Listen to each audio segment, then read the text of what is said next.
Assalamualaikum warahmatullahi wabarakatuh. Perkenalkan nama saya Briliana Sasabila Larasa Putri dengan NIM 192231044 akan melakukan presentasi mengenai literatur review Infant, Young, and Child Feeding.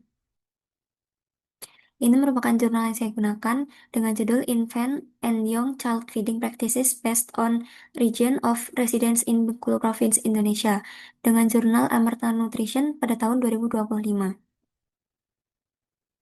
Nah, latar belakang jurnal tersebut yaitu anak usia kurang dari 2 tahun melalui periode pertumbuhan yang sangat cepat dan membutuhkan asupan gizi yang optimal. Nah, praktik IECF ini sering tidak memenuhi rekomendasi, serta terdapat perbedaan lokasi, tempat tinggal mempengaruhi praktik IECF karena akses pada pelayanan kesehatan, akses air bersih, pengetahuan, dan juga status sosial ekonomi. Nah, tujuan dari penelitian ini yaitu menentukan faktor yang mempengaruhi praktik IECF di Provinsi Bengkulu serta membandingkan praktik tersebut antara daerah desa dan juga kota. Nah, metode yang digunakan yaitu dengan desain cross-sectional menggambarkan data dari IDHS 2017, yaitu Indonesian Demographic and Health Survey. Nah, dengan populasi perempuan pada rentang usia yang masih mampu hamil dan juga melahirkan, khususnya 15-49 tahun, yang memiliki anak berusia 6-24 bulan, dengan 31 anak desa dan juga 42 anak kota. Nah, untuk hasil dan pembahasannya sendiri, yang pertama, praktik ICF di Provinsi Bengkulu itu masih jauh dari optimal. Sebagian besar bayi dan juga anak tidak memenuhi rekomendasi keragaman makanan, baik di daerah perkotaan maupun di daerah pedesaan. Nah, frekuensi makan juga rendah, yaitu 32,9% di perkotaan dan juga 50% di pedesaan. Nah, untuk yang tidak memenuhi rekomendasi keragaman pangan itu lebih tinggi pada daerah pedesaan. Dan untuk faktor yang berpengaruh signifikan adalah kehamilan tidak direncanakan dan juga rendahnya kunjungan ANC yang meningkatkan resiko praktik ICF yang buruk sekitar 4-8 kali. Serta kurangnya edukasi gizi selama kehamilan menyebabkan ibu tidak siap dalam menerapkan pemberian makanan yang benar. Nah, kelebihan dari metode IHF sendiri yaitu IHF didasarkan pada panduan dan juga rekomendasi ilmiah dari Organisasi Kesehatan Global seperti WHO dan juga UNICEF yang memastikan praktik pemberian makan tepat dan juga efektif. Nah, program IHF sendiri juga diterapkan secara langsung pada ibu balita bersifat lebih efektif dalam meningkatkan partisipasi orang tua dan pengetahuan yang aplikatif dibandingkan dengan pendekatan lain seperti posyandu biasa.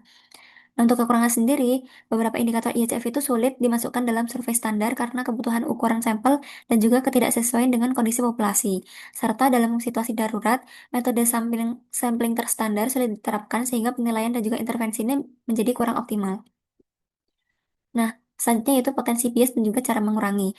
Nah, biasnya ini dapat terjadi akibat pelaporan ibu atau pengasuh yang tidak memberikan jawaban sesungguhnya. Misalkan, melaporkan praktik pemberian ASI eksklusif yang sebenarnya itu tidak dilakukan secara konsisten. Serta bias karena ingatan karena melihat hasil dari recall. Nah, solusi yang dapat dilakukan yaitu memberikan edukasi dan juga pelatihan kepada petugas survei dan juga ibu pengasuh agar pemahaman terhadap pertanyaan meningkat sehingga laporan dapat lebih akurat. Kemudian juga dapat digunakan metode wawancara yang terstruktur dan juga standar dengan validasi silang data jika memungkinkan untuk mengurangi recall bias. Nah, validitasnya sendiri berdasarkan penelitian yang dilakukan oleh Saka et al. 2015, eh, validitas indikator IHCF ini dinilai melalui hubungan antara praktik pemberian makan dan juga status gizi anak.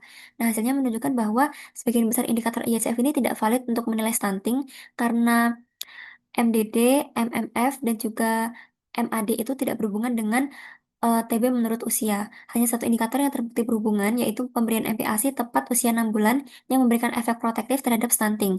Nah, sebaliknya indikator IHCF ini lebih valid untuk menilai wasting karena MDD juga MAD, terutama indikator yang berhubungan dengan gabungan, itu menunjukkan hubungan signifikan dengan BB menurut panjang badan. Sehingga secara keseluruhan IHCF ini lebih mampu menggambarkan status gizi akut, wasting daripada stunting.